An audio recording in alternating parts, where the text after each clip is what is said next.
everybody, and welcome to the Paranormal Portal. I'm your host, Brent Thomas. Thank you so much for joining us today. We've got an epic show ahead, but just remember, if any of you have experiences you'd like to share, I'd love to hear from you.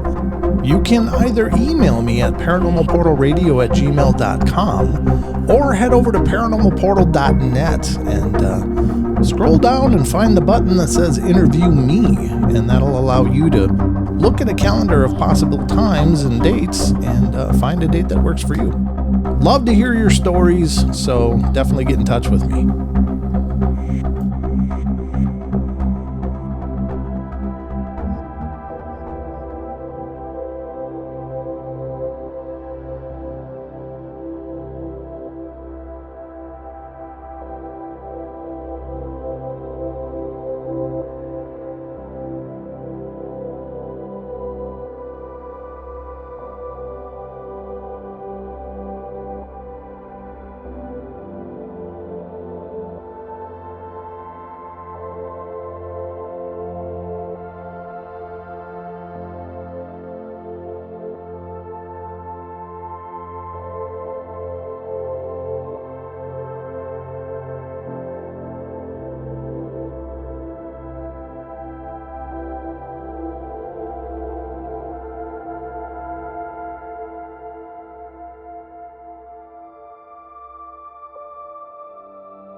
Hey everybody, and welcome to the Paranormal Portal. I'm your host, Brent Thomas, and this is our adventures into the worlds of the strange and unknown, and you are very welcome to join us. Hope everybody's doing great out there, and special thanks for all the love and support you guys continue to give me. It's absolutely humbling, and I really appreciate it, so thank you all for helping to promote my dream. And we've got an amazing show for you guys today. I am welcoming Michelle Heaton, who is from Sweet Home, Oregon, and not Alabama, but Oregon. And she's quite got a whole myriad of Bigfoot experiences, and we're going to jump into that now. So buckle up, folks. We are going in. Hey, Michelle, welcome to the show. Thank you so much for coming on.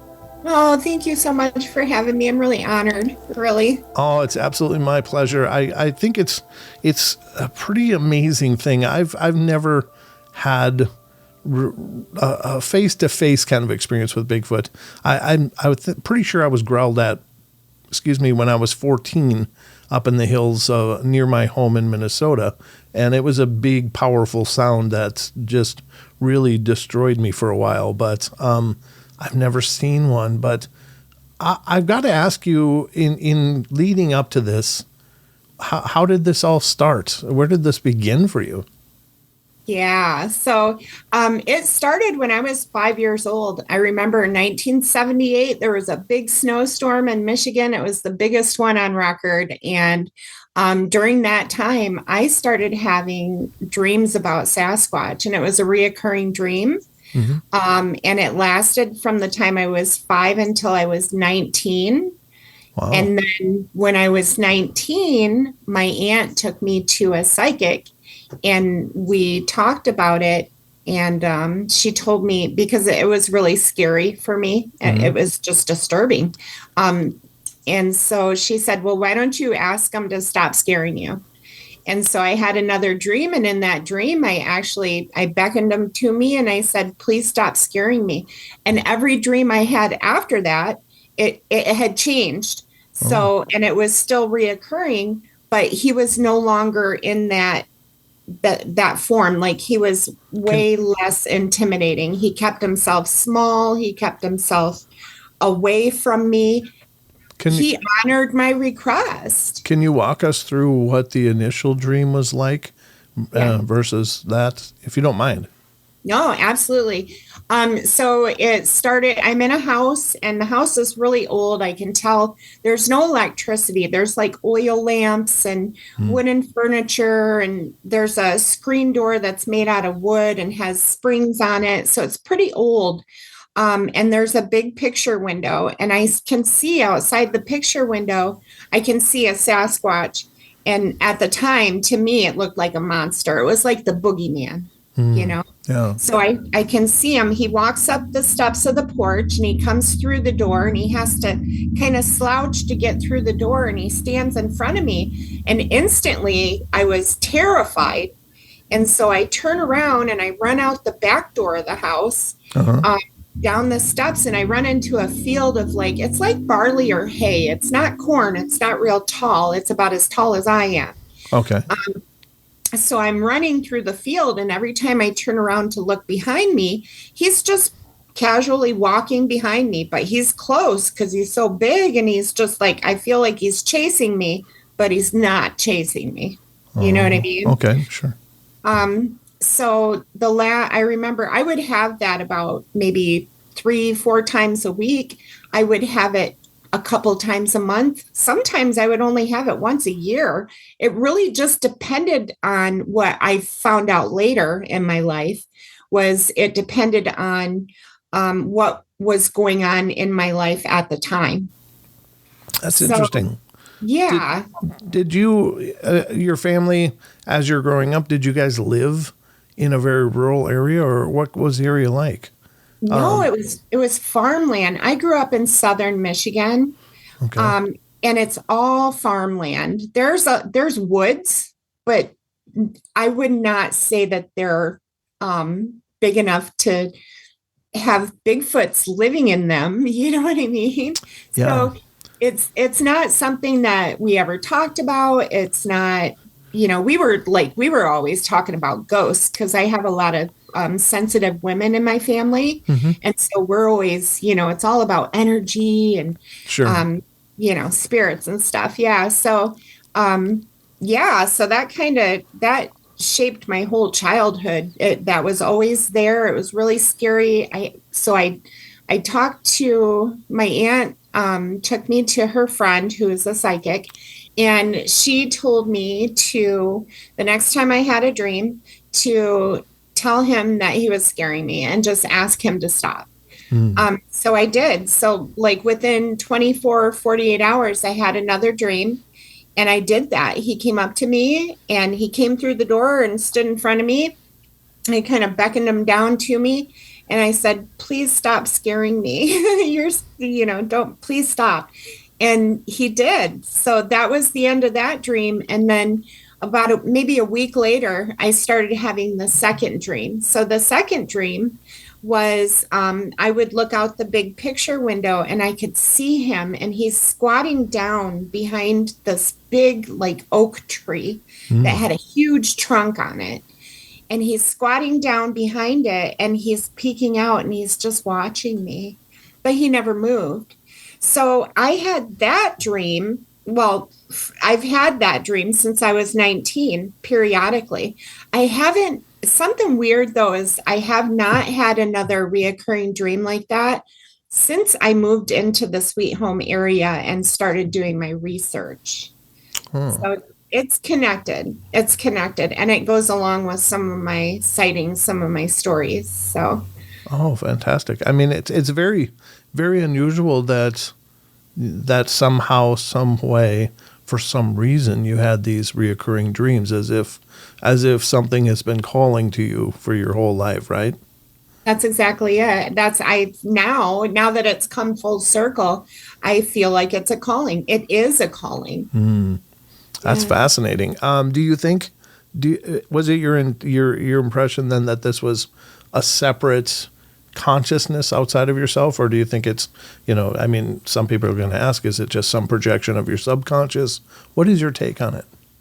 I definitely think it came from outside. It's Okay. them. It's something calling me because, like I said before, I didn't even know what Bigfoot was back then when I was 5 years old. Yeah, fair enough. Yeah. And for him to just appear so, like a real tangible object that, I could see and I could touch in my dreams. Yeah. So vivid. Yeah. Okay. And plus I've been experiencing other things throughout my life too, like mediumship. I started experiencing that when I was 15. So, and it kind of all really just ties together in the end, Yeah, absolutely. If you were already a sensitive person, open to those connections, then that makes sense. Yeah, it's a pretty heavy load for a young kid to carry, though. It was stressful. It Yeah. was really, I mean, like I said, I would wake up crying. I would stress out about it. It would ruin my day, Hmm. because I didn't know. I didn't know what was going on, But And was your family receptive to this then? Because it does sound like that they were at least supportive in this and getting you lined up with a reading. Is that correct? one person was supportive. It Okay. was my aunt. It was my aunt, and she's also sensitive. Okay. And so she understood that it it meant more than what it was to me. You know Yeah. what I mean? Like, she was the adult in the relationship, so she understood what the possibilities could be, Sure. and she helped guide me through that. Yeah. Everybody else in my family was just kind of like, oh, okay, whatever. Here we go again. Yeah. Yeah. Yep, Absolutely. exactly. Yeah. That's our world is filled with that, and the paranormal and stuff is that the skeptical outsiders that's just they don't really help move the needle except in a bad way. And then I don't think it's them being hurtful or trying to be. It's just they can't relate. And how do they put that in a context to be supportive? And so mostly they just say, "That's just your imagination. It's just this or that," and that keeps it safe, I guess. But yeah. So you moved. Again, you've had many different experiences. At what point did you move to Sweet Home? Yeah, so I didn't move to Sweet Home until I took a camping trip here, when I was about 40. So Okay. yeah, I went out and I lived my life for years and years and years and just did my thing. And then I had a camping trip here, and I just felt pulled here. Hmm. I've always went through my life like looking for home. Yeah. What is home? Home is where your heart is, and home is here, and home is there. When I got into Oregon, I was like, I'm supposed to be here. It was Oh. like instant goosebumps, like I'm getting right now. Yeah, it was just like I had to be here. So I moved to Oregon. At first, I was in Southern Oregon, and then I eventually ended up here in Sweet Home. But Oregon is home. Oregon is home. I will Oh. call it home from now on. So you moved to Sweet Home, and at what point did you actually start engaging in going out and looking? Yeah, so it's really cool. Kind of, again, I got pulled into it. I was just doing my thing. I'm a stay-at-home mom. I'm homeschooling my kid. I'm having a good time, living life. Yeah. And I had bumper stickers, like Bigfoot bumper stickers on my car. And I would go to the grocery store, and Sweet Home is fairly small. There's like 10,000 people here. Okay. And so I would go to the grocery store, and I would come out of the grocery store, and there would be somebody standing by my car, usually a man, Uh, a hunter, a wildland firefighter, somebody who spends a lot of time out in the wilderness, yeah. and they would want to tell me their Bigfoot story. Oh, And neat. this happened a lot, like quite a few times. And then I realized, it dawned on me that they didn't have they didn't have a structure, they didn't have a group of people, a community or anything to go to within Sweet Home to share their experiences with, and find other people who they could relate with, Right. Sure. So I did that right away. I went to the ranger station and I got a map of the area. And we have a very like ancient forest here because we're in the Cascades. Right. And I got a map of the logging trails, and I just learned them. I had the perfect car to do it. And I just went out and I learned all the trails. And as I'm learning the trails and finding these spots that these people had told me about, I'm having experiences. And I Wow. was just like, Wow. Yeah, this is crazy. I formed a Facebook group just specifically for the purpose of the people in Sweet Home and me, of course, so we could kind of get together and, Yeah. have a community. Right. So, yeah. So walk us through some of these earliest experiences. What was your first experience in person with something like this? Yeah. So my very first one was me and one of my friends here. She's my research partner. Tammy and I went on a trail, and it's like out and back, and it's really short. But it's a beautiful trail. And so we're driving down the trail, and I looked out to the left. I'm looking out the window, and I see the back of it's just the back of a Sasquatch, Oh. exactly what it is.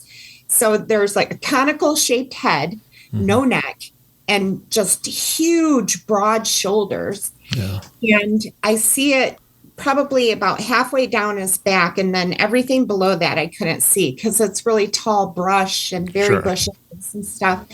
So I saw it, and I stopped the car. And when I stopped the car, I stopped in front of a big tree. So I had to put my car in reverse to back it up to see it again. And when I did that, it literally took like 3 seconds. I backed up the car and I looked, and he's already about 30 or 40 feet deep into the forest. Wow. Just I moving. know. Yeah. Yeah. And I was like, okay. So I said, Tammy, look, are you seeing this? And I reached down to grab my phone. And when I turned back to look to see, to get a picture of him, he had already moved another 30 or 40 feet back this way. And so it's like time lapse. It's like he was here, and he was gone. Because by the time I got to where I could take a picture of him, he was gone. He just disappeared. Isn't that something? Wow. That's, witnesses commonly talk about how surprisingly quick they move. Did you get the impression it was running, or was it just walking, or what was your take? I got the impression that it just exactly like what I said, it time lapse. Oh, it was so it was jumping. Okay. It had to have been just boom, boom, you know? Yeah.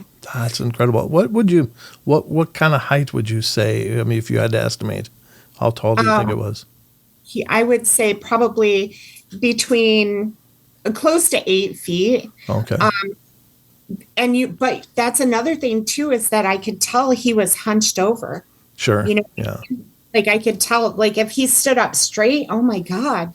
But what stood out to me was just the broadness of his shoulders. Yeah. Because it was over half the size of my car. You know what I mean? Mm-hmm. So I was just, wow. Yeah, that's a whole lot of being, whatever they are. Yeah. Wow. Okay.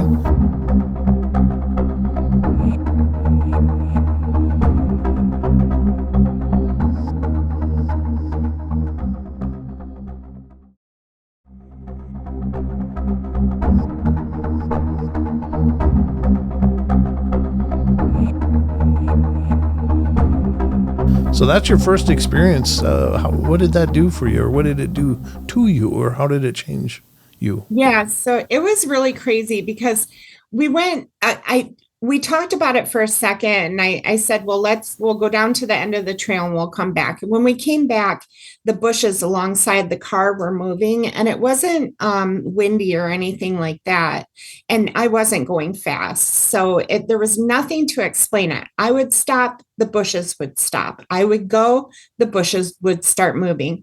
So it was almost like something was walking alongside the car, but we couldn't see it. So I got home, and I thought, the first thing, of course, I thought is like, okay, I must be going crazy. Tammy didn't see it, Right. Just I saw it. So I thought, okay, I'm going to, I don't want to look crazy to people. That was the first thing I thought, Yeah. So yeah, I struggled with that for a little while until I had my second experience. And what happened there?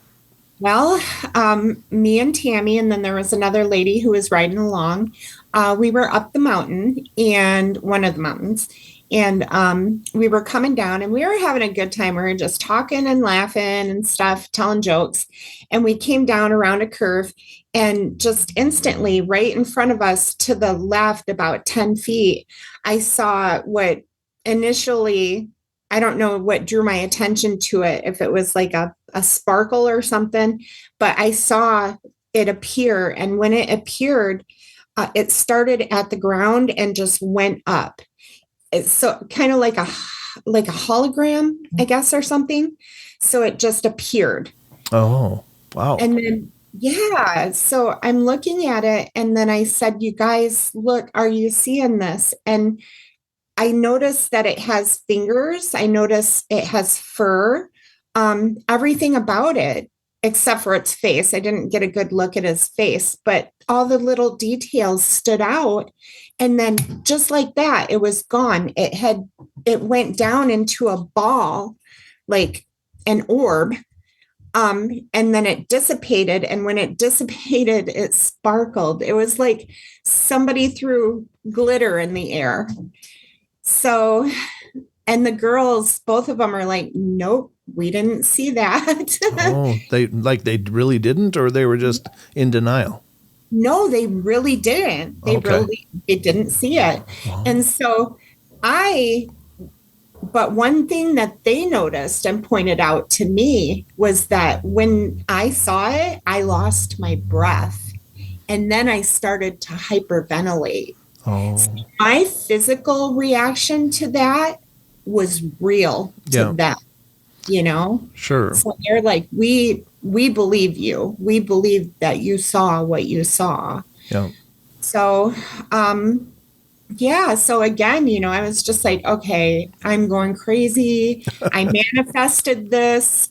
But then after a while I started thinking about it and I was like, that maybe this is just meant for me. Right.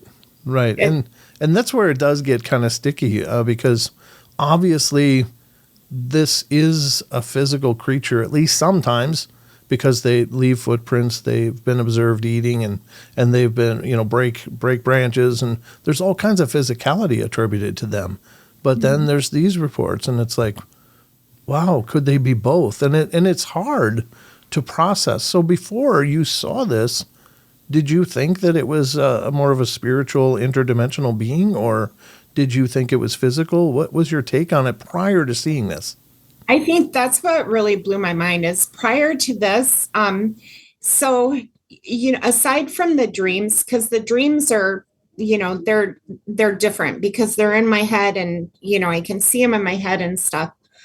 Outside of that, my perception was that they were flesh and blood, Yeah. that they were just, they were an animal or a person or some kind of creature that is tangible and, there's nothing else to it. It's just flesh and blood, some kind of telepathy, things going on here, but that's it. So, yeah, it was really that. Even though I'd had a background in energy and stuff, Sure.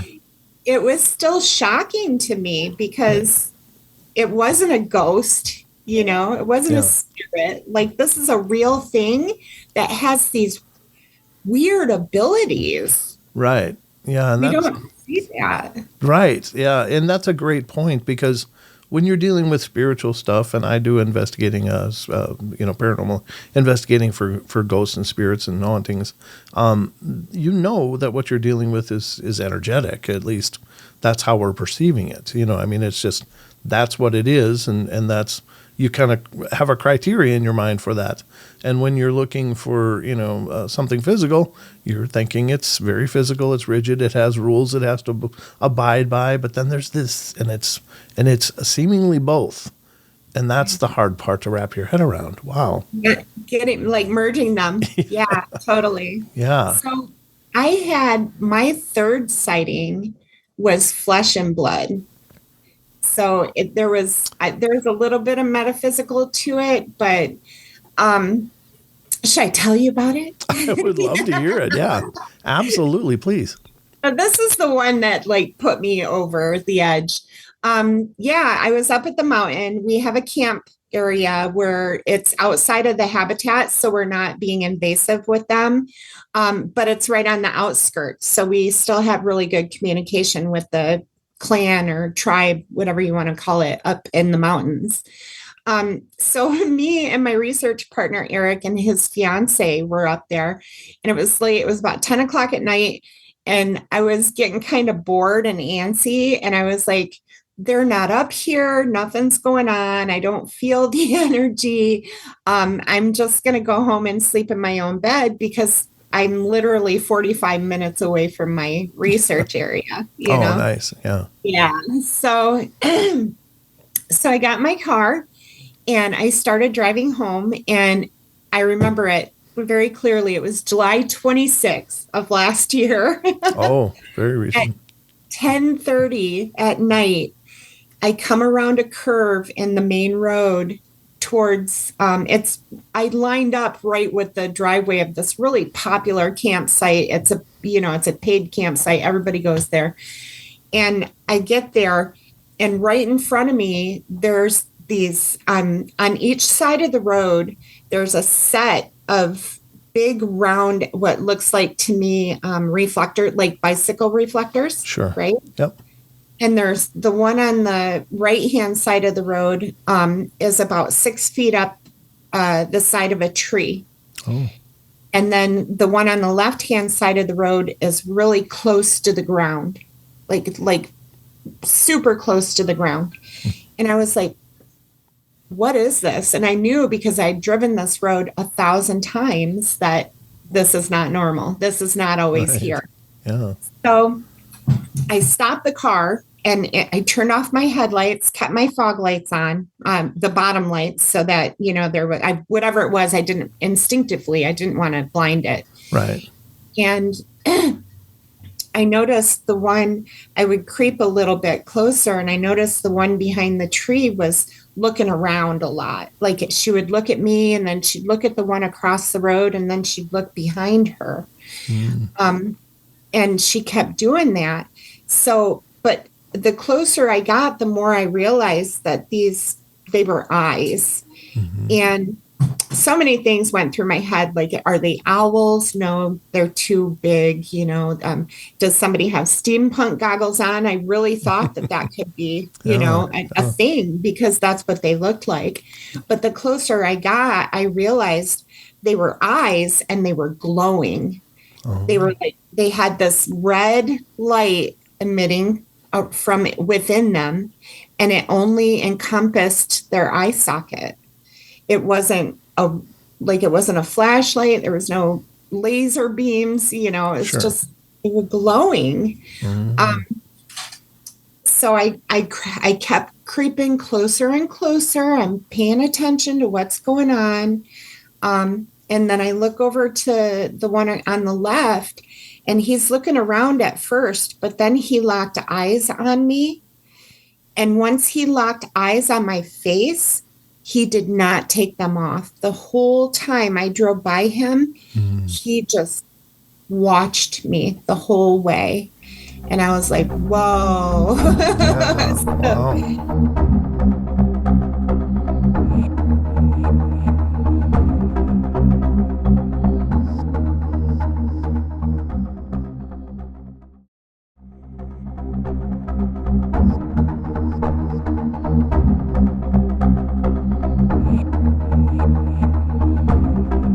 Yeah, it was, but I wasn't afraid. Maybe it was because I was in my car, my windows were down, but I didn't get that feeling like he was dangerous. You know what I mean? Mm-hmm. It was just weird. It was really strange. So I'm getting closer and closer. And as I drive by him, my fog lights kind of hit him, right? And I realized that he's hunched over. His chin is on the side of the road, and he's hunched over, and I can see the fur on his back. Mm-hmm. And the fur, what it did was, it's so weird. It like rippled. It had this rippling effect. and it sparkled. And to me, it looked like he was either going to cloak, or he was coming out of a cloak, or there was something going on chemically that was making him seem invisible. You know what I mean? Right. Like it was a transition point. Yes, absolutely. He was either in or out or whatever, but he was transitioning totally. And that blew my mind. And I've never, to that day, I never seen anything like it. A lot of people talk about Predator, like it might be some, I've never seen that movie, so I don't know. But okay. I would agree that it's probably something like that. Sure. And so I just kept going real slow, and I just kept my eyes on him till I couldn't. And then I got past him and I looked in my rearview mirror and I couldn't see him anymore. So I just went home. just like that. Wow. Yeah, that's pretty incredible. There's another phenomena. I guess the best way to kind of imagine the predator effect is to think about like a glass sculpture of a Bigfoot or a humanoid shape, and then imagine how the light would kind of bend and get funky as it passed through. So it gives you the impression of a form, but it's really hard to see because it does let the light through it. But I would say like the glass effect. Yeah. I get that. I can see it. I can still envision it in my head. I see that. Yeah. Yeah, and that's again another one of those things. It's, for me, I don't discount that people are seeing this stuff. I just wish I could intellectualize it, because it just hits a wall in my head. It's like, well, how does that happen? How does that work? Because you've never seen it. Right. And the other part of it is that, granted, there's things like, cuttlefish and things in nature that can, mimic so perfectly the surroundings around them that they just disappear. But this seems like something else. It doesn't just seem like, mitigating pigmentation in the skin to mimic what's around them. It seems like something very, very different. And the orbs is another effect. And it's so tough to understand. And, again, I'm not coming at it from a cynical place or skeptical place. I'm just coming at it from a absolutely befuddled place. Yep. Because, I do try to ground my experience and my understanding in a sense of logic, but that's illogical, right? Right. Yeah. And yet it happens. Yeah. Poor you. But it sounds like, given these experiences, you've really taken them very well in stride, and maybe that's because of the growing up with visions of these things and dreams of these things, that they've always been a part of your experience in some way, shape, or form. Yeah, totally. And I'm trying to own it too, because like I said, for so long, I didn't understand why I would have these dreams. It made absolutely no sense to me whatsoever. But that one night, when I saw the one and then it went down into that orb and stuff, I went to take the girls home and I dropped them off. And on my way home, I was like talking in my head, who are you? What is this about? What's going on here? And I said out loud, I said, who are you? And instantly I had this thought, this like forced kind of thought into my head, like, why don't you know? I'm the one who's been in your dreams. Like, and then I was like, oh my God, this totally makes sense. Like, here I am, 40 years later, and, now I know what it's all about. It's all connected. Yeah. And the curious thing, given this journey, and I don't know, is there more experiences you wanted to discuss before we're done? I have more, but we'll just. Well, I wanted to. Go with the flow. I wanted to ask you, because it seems like you've been very, very deliberately led to this and to have this as part of your life experience and your endeavors. Why? Yeah, I don't know. I wish I knew. Okay. I wish I knew. I think, I mean, I could go through a million different scenarios. Right now, I'm kind of on the path of like, it's more of like a philosophy, a Mhm. philosophical approach. Like, what is this? How can we be more like them? How can we be more silent and stoic, accepting, um, you know, uh, distant, Yeah. and not be distracted from the things that are going on around us in the world, you Hmm. know, because these things that don't matter are distracting us from the things that do matter, Sure. like Yeah. ourselves and our families and our communities. We're totally not paying attention to it, you Mm. know. Yeah. So I just kind of, I like to think that there's a reason for everything, and certainly you have a compelling story of an experience.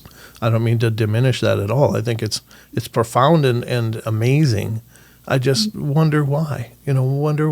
Wonder how come Michelle, yeah, and why then me? yeah, yeah, exactly. And I'm sure you've been asking yourself that your whole life, like you said. But Yeah. it is a lot to carry. But I'm going to take a play out of the Wes Germer playbook here. But what do you think these things are? Yeah, that's a really good question. I think, for me, what my theory is that they've been here forever and they are tapped into a frequency that we've either forgotten how to get there. We've kind of diminished ourselves into, not being able to elevate and Mhm. stay at that frequency. So, and in that frequency, so many things happen, and there's so many different, I mean, aliens and ghosts, and just everything is kind of in this other frequency that we just, for some reason or not, because we're distracted, we can't access anymore. Yeah. And I would say that our modern world is incredibly potent in distracting us. When you think about our society, we have artificial flavors, we have artificial sounds, we have artificial senses, we have augmented senses, we have virtual worlds around us, and where maybe we've been drawn so far out of our own center that maybe you're absolutely right. Maybe this happens because you would give it a voice and you would give it a narrative and you would tell people about it because maybe it is something just like that, just some cosmic call to recenter ourselves and pull ourselves back from this brink, and I think it's powerful. I think that is a really wonderful thing in the holistic sense. It's just so incredibly befuddling. Again, I'm going to use that word. A good word for today. Yeah, it is. It Fuddling. is. It is befuddling, but I think it's very incredible. But as you're researching with your team that you've kind of established in your region, is everybody kind of on the same page about these things, or do you have lots of different schools of thought in your group? Oh yeah, lots of different. I mean, yeah, it's all over the board, and Mhm. I prefer it that way. You Yes. know what I mean? Because that, I mean, it's science, right? Right. So we need to come at it at every single angle, Hmm. and so many of them add uh, such good points and elements to it, Yeah. and that's kind of like they're not flesh and blood. They're not all woo. They're kind of like both Hmm. mixed together, so, and we need, that's what like I'm passionate about, trying to figure it out, almost obsessive, you Yeah. know. Yeah. Yeah. Yeah, and that was another thing too, is like bringing awareness to other people who have had the dreams and stuff and want to talk about it, and making it not such, it seems so taboo because it's so mythical or whatever. It's like, with Yeah. Bigfoot, whatever, but it's real. It happens. And, I'm sorry that if anybody hasn't had an experience, I hope that they would, because then they would know. Yeah, it would be. I agree. I mean, it would be great if everybody had awareness of all this stuff. But I think people fiercely defend their paradigms. I mean, they that's where they live. That's their comfort zone. And when you come in with, hey, did you know that there's these other beings out in the forest that are sometimes real and sometimes energetic and physical and back and forth, and it's a lot for people to swallow. And granted, it is, but it does. I think the one thing that this journey has really taught me is that anything is possible. Being involved in this, interviewing so many people through the years, is that I have my own paradigm, and a lot of this stuff bumps up against my own paradigm, but I can't consider myself the gatekeeper of what is real and what isn't. I just haven't had the experiences myself. Not, I've had a lot of them. Don't get me wrong, but this is one of those experiences that I'm certainly impressed that you've had them, and I don't necessarily envy it though either, because that's a lot to put together and to make sense of in your experience. Yeah, yeah, it is. It's been a roller coaster of emotions, really, for me. Yeah. Emotional, anyways. So, Now, but how is your family in terms of this? Are they supportive of it, or is it just your thing and that's acknowledged as your thing, or how is that viewed in the home? yeah. Well, my daughter, she is 100% supportive. She's 10 years old, so she Oh, loves cool. it. She's like, "Oh, this is cool." She's my little ride along too. Oh, Like she'll nice. just jump in the back seat and she's ready to go. She's like, "Let's go, Mom. We got snacks, we got drinks, we're good." Hmm. But my aunt is again, she's still super supportive, and Oh, cool. yeah, she's wonderful. I'm so blessed to be able to have a family member like her. So, Oh, that's good. Yeah, it's a tough thing to do all by yourself. So I'm glad you got some support with it, and not only that, but you've established this community around it, which I think is amazing. And I want to get back to that because I think that's a very strong point. Is that having different viewpoints in our common age has become, this very threatening thing for a lot of people, and it's like we don't progress by having a monoculture of thought. If everybody thinks the same thing about everything, then nothing moves, nothing changes, we don't grow. And having those different viewpoints is okay. And granted, I'm kind of speaking in a lot of senses about that, obviously. But I'm definitely in terms of, the Bigfoot field, there are some really tenacious adherents to an idea, and they are just absolutely rigid and unyielding in that, and that goes both ways. And yeah. and I think what you're embodying is very good, and what needs to happen for this field to move forward is we got to have people representing all possibilities, because you're right. You mentioned the scientific theory or the scientific practice. And I agree. What a lot of people think when they say scientific is that we start out with a presumption of it's a being, and that's all we entertain until we can know differently. And it's absolutely the adverse is the truth. In the true scientific method, you have to have an open idea of everything until you can systematically remove it. And Yes. so these people that are, I follow the scientific method. Yeah, but do you? Because you're not even entertaining other possibilities as you're exploring this. You're only they only pay attention to what fits into their lane. Oh, Yeah. there's a footstep. That's scientific method. Let's go, cast it. Well, yeah, but I saw an orb that kind of appeared there. Yeah, but that's not scientific. It's like, Yeah. It is. So I think it's wonderful that you've established a diverse group with a lot of ideas, because you're right. It's only going to push the narrative further and give you more angles of thought. Absolutely. Yeah, that's one of my goals, is to not ever be stagnant, Mm-hmm. And once you do, you have this certain idea and you go with that, it becomes stagnant. Mm. Yep, absolutely. So going forward, what is your goal with this? I mean, do you have a goal, or are you just going to keep looking and seeing what you find? No, I go with the flow. Okay. That's just me. I'm that person. Right now I'm still researching. I started my research back up. I took a trip this winter, so I was gone for about 3 months. Oh, good for you. So yeah, it was fun. So I just got back and I got back into my area. Already there is like crazy stuff happening. Oh. It's crazy. I don't want to talk about it Oh, yet. okay. All right. Sure. Still in the scientific, like what is going on here, so I can't really, it's hard for me to explain. But there's crazy stuff going on up there already, so I'm really excited about that. And like I said, I'm just going to go with the flow and see what happens. Oh, very cool.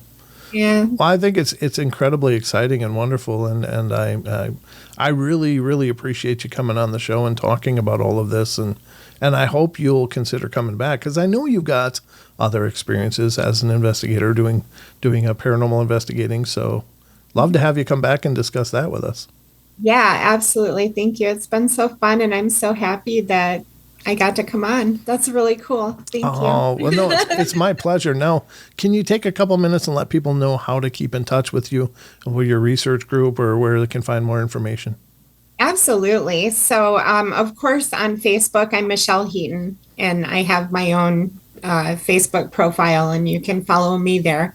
I do have Sweet Home Sasquatch. That's the group page.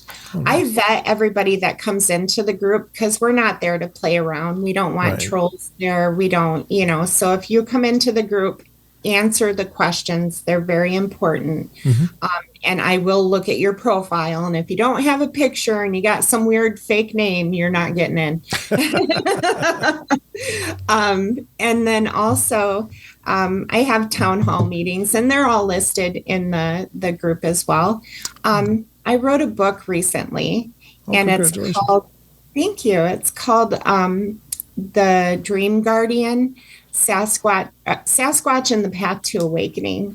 And it's just basically about the dream, and then, what all has happened in between.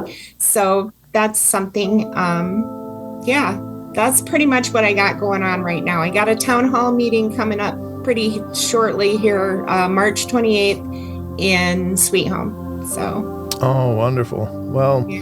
Michelle, it's been an absolute pleasure talking to you. Thank you so much for coming on the show, and yeah, it's been a hell of a journey. Thank you. Thank you.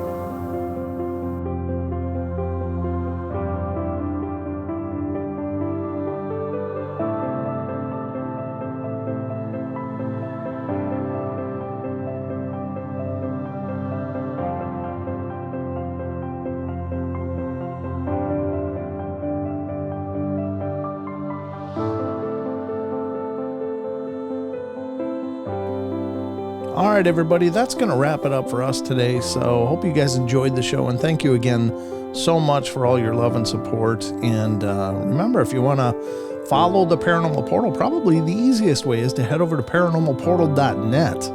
And that's the homepage for the Paranormal Portal. And you'll find links to all of our different social media and sites and information about the shows, including our YouTube channel, which is youtube.com/paranormalportal. Or just look for Paranormal Portal on Google or whatever search engine, and you'll find links to our social media such as Facebook, Instagram, TikTok, and Twitter. So we're kind of all over the place, and we're spreading as well as we can. But anyway, thank you so much for the love and support. You all take care, and remember, we love you all. Be good, be kind, be nice. Take care of each other, help each other out, find the magic in every day, and remember to laugh as much as you can. Until next time.